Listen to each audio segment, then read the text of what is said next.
ये उन बेसिक सवालों में से एक है जो हमें बचपन से ही रटाए जाते हैं।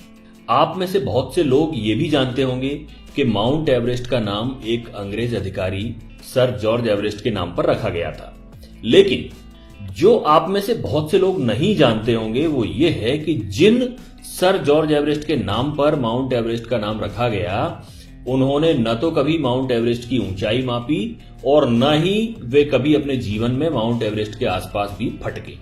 जी हां, बल्कि आपको और भी सुखद आश्चर्य होगा जब आप ये जानेंगे कि एवरेस्ट की ऊंचाई नापने वाला शख्स कोई ब्रिटिश नहीं बल्कि एक भारतीय गणितज्ञ था और इस भारतीय का नाम था राधानाथ सिकदर। क्या आपने ये नाम पहले कभी सुना है? शायद नहीं। हम में से बहुतों ने नहीं सुना होगा, क्योंकि हम जो इतिहास पढ़ते हैं वो ज्यादातर वही है जो अंग्रेज या विदेशी इतिहासकार हमारे लिए छोड़ गए हैं। राधानाथ सिकदर भारत की उन अनेकों अल्पज्ञात महान विभूतियों में से एक है जिन्हें इतिहास में वह स्थान नहीं मिला जो मिलना चाहिए था। जहां तक जॉर्ज एवरेस्ट के माउंट एवरेस्ट से संबंध का प्रश्न है तो यह कहना गलत नहीं होगा कि उनके जीवन की सबसे बड़ी उपलब्धि यही थी कि उन्होंने राधानाथ सिकदर को खोज निकाला था। दरअसल 19वीं सदी की शुरुआत में अंग्रेजों ने भारत का मानचित्र तैयार करने के उद्देश्य से पूरे देश का एक त्रिकोणमितीय सर्वेक्षण का प्रोजेक्ट आरंभ किया था। इसी प्रोजेक्ट के तहत सन 1830 में सर जॉर्ज एवरेस्ट नाम का एक अंग्रेज अधिकारी सर्वेयर जनरल ऑफ इंडिया बनकर भारत आया। भारत आने के बाद जॉर्ज एवरेस्ट ने एक ऐसे व्यक्ति की खोज शुरू की जो स्फेरिकल ट्रिग्नोमेट्री में विशेषज्ञ हो। तब उनके एक शिक्षक मित्र ने उन्हें कोलकाता के एक युवा छात्र राधानाथ सिकदर का नाम सुझाया, जिसने अपनी गणितीय प्रतिभा से अपने शिक्षकों को कायल कर रखा था। फिर क्या था, सर जॉर्ज एवरेस्ट ने राधानाथ सिकदर को अपने विभाग में कंप्यूटर के पद पर नौकरी पर रख लिया। उस समय आज की तरह कंप्यूटिंग का काम कंप्यूटर मशीनों से नहीं बल्कि इंसान कंप्यूटरों से कराया जाता था, जो कागजों पर प्राप्त डेटा को कंप्यूट करते थे। राधानाथ सिकदर बेहद मेहनती और प्रतिभाशाली इंसान थे, जिसके कारण सर जॉर्ज एवरेस्ट उनसे काफी प्रभावित रहते थे। फिर आया साल 1843, जब जॉर्ज एवरेस्ट रिटायर हो गए और उनके स्थान पर नए सर्वेयर जनरल बने कर्नल एंड्रयू स्कॉट वॉ।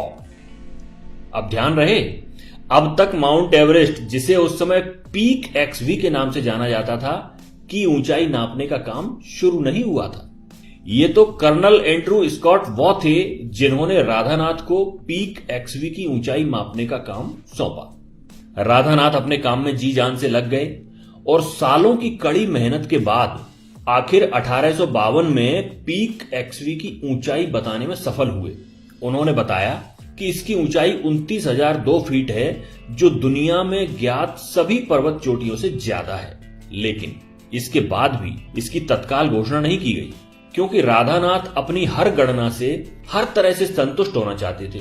सभी आंकड़े एक बार फिर से जांचे गए और आखिरकार 1856 में जब वे पूरी तरह संतुष्ट हो गए, तब इस बात की आधिकारिक घोषणा की गई कि पीक एक्सवी ही दुनिया की सबसे ऊंची चोटी है। इससे पहले कंचनजंगा को दुनिया का सबसे ऊंचा पर्वत शिखर माना जाता था। खैर, अब बारी आई पीक एक्सवी का नाम रखने की। अगर भारत उस समय आजाद होता तो बहुत संभव था कि उसका नाम माउंट सिकदर या माउंट राधानाथ रखा गया होता, लेकिन उस समय तो हुकूमत अंग्रेजों की थी। तो कर्नल एंड्रयू स्कॉट वॉ ने उस चोटी के लिए नाम चुना माउंट एवरेस्ट। यह नाम उन्हीं सर जॉर्ज एवरेस्ट के नाम पर था जो कर्नल एंड्रयू स्कॉट वॉ के पूर्व भारत के सर्वेयर जनरल हुआ करते थे। तो इस तरह एक प्रतिभाशाली और परिश्रमी भारतीय गणितज्ञ, जिसकी शोहरत पूरी दुनिया में होनी चाहिए थी, जो अपने काम के प्रति इतना समर्पित था कि उसने आजीवन विवाह नहीं किया, उसके योगदान को बड़ी आसानी से भुला दिया गया। लेकिन उस समय तो जो हुआ सो हुआ, शासन अंग्रेजों का था और हम ज्यादा कुछ कर नहीं सकते थे। परंतु दुख की बात तो यह है कि आज इतने सालों के बाद भी, जब भारत आजाद हो चुका है, हम में से ज्यादातर भारतीय अपने ही देश के इस महान गणितज्ञ का नाम तक नहीं जानते हैं। क्या आपको नहीं लगता कि हमें अपने बच्चों को इतिहास के इन भूले बिसरे नायकों के बारे में बताना चाहिए? क्या यह अच्छा नहीं होगा कि हम जब भी किसी बच्चे को माउंट एवरेस्ट के बारे में बताएं तो उसे साथ ही साथ राधानाथ सिकदर के बारे में भी बताएं? अपने विचार कमेंट में जरूर बताइएगा। जल्दी हाजिर होते हैं आपके समक्ष एक नई जानकारी लेकर।